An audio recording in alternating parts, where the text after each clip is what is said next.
Hi Dude. நம்ம மனசுல நினைக்கிறத ஒருத்தவங்கிட்ட பேசுறதுக்கு, நம்ம பேசுறத புரிஞ்சுகிட்டு அத பதில் சொல்றதுக்கு மொழி உதவியா இருக்கு. நம்மளுக்கு ஸ்ட்ரெஸ்ஸா இருந்தா, டிப்ரெஸ்ஸா இருந்தா மத்தவங்க கிட்ட பேசினா அது சரியாயிடும்னு சொல்லுவாங்க. ஆனா இந்த மொழிய பார்த்தாலே சரியாயிடும்.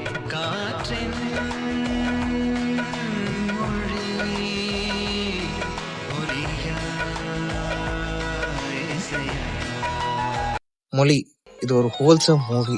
இந்த படத்துல பிருத்திவிராஜ், பிரகாஷ் ராஜ், ஜோதிகா இவங்கெல்லாம் நடிச்சிருப்பாங்க. ராதா மோகன்றவர் ஒருத்தர் எடுத்திருப்பாரு. இந்த படத்துல ஒவ்வொரு சீனும் சூப்பரா இருக்கும்.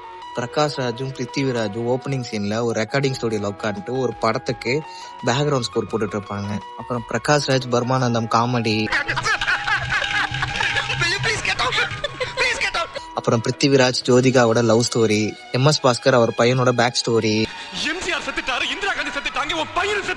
அப்புறம் இந்த படத்துல ஜோதிகாக்கு காது கேட்காது வாய் பேசாது, அவங்களால மியூசிக்கை உணர முடியாது. பிருத்திவிராஜ் அவங்கள மியூசிக்கை உணர வைக்கிறதுக்கு ஒரு விஷயம் பண்ணும். அப்புறம் இந்த படத்துல பிரகாஷ் ராஜுக்கு தனியா ஒரு லவ் ட்ராக் இருக்கும். இந்த படத்துல பிரகாஷ் ராஜ் வர ஒவ்வொரு சீனும் சூப்பரா இருக்கும். ஸோ இந்த படம் கடைசியா முடியும் போது ஒரு சாட்டிஸ்பாக்சனான ஒரு ஸ்மைல்ல இந்த படம் முடிப்போம் நம்மளே.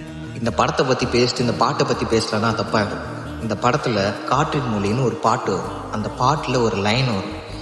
இயற்கையின் மொழிகள் புரிந்துவிடல், மனிதரின் மொழிகள் தேவையில்லை, இதயத்தின் மொழிகள் புரிந்துவிடல், மனிதருக்கு மொழியே தேவையில்லை. இயற்கையோட மொழி புரிஞ்சிருச்சுன்னா மனுஷனோட மொழி தேவையில்லை, இதயத்தோட மொழி புரிஞ்சிருச்சுன்னா மனுஷனுக்கு மொழியே தேவையில்லை அப்படின்றதான் அந்த லைன். இந்த படம் யூடியூப்லயே அவைலபிளா இருக்கு, கலைஞர் டிவி சேனல்ல. ஜஸ்ட் போய் பாருங்க, பார்த்தவங்க ரீவாட்ச் பண்ணுங்க, ஹோல்சமா இருக்கும். பார்த்துட்டு கமெண்ட் பண்ணுங்க.